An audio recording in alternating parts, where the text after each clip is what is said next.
संध्याकाळचा स्वयंपाक म्हटला की सगळं आपलं बॅटरीच्या जोरावर. बॅटरीक ज्यां लोक चार्जिंग आहे त्यां लोक स्वयंपाक उरकून घ्यावं लागते. त्यासाठी मी काही भाजीपोळीच्या नांदात पडत नाही संध्याकाळी, कारण की या रूममध्ये लाईट नाही आणि लाईट लावता येत नाही. म्हणून मी खिचडीची तयारी केली आणि कापून घेतलं हिरवा सांबार, टमाटर आणि हिरवी मिरची. इकडे कटोरीत शेंगदाणे टाकले भिजत.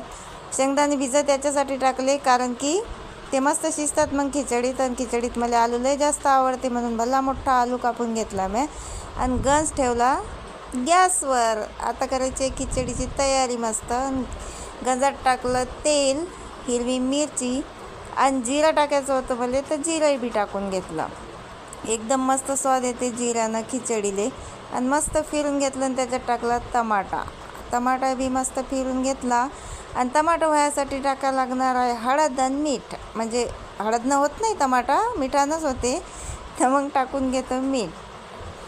मस्त फिरून घेतलं ते आणि त्याच्यात टाकलं मस्त हिरवा सांबार. आणि आणखी मस्त टमाटर बारीक झालं आणि त्याच्यात टाकलं आता आलू आणि शेंगदाणे. मस्त ते बी फिरून घेतलं आणि मस्त झालं होतं टमाटर बारीक. आता त्याच्यात टाकायचं पाणी मस्त.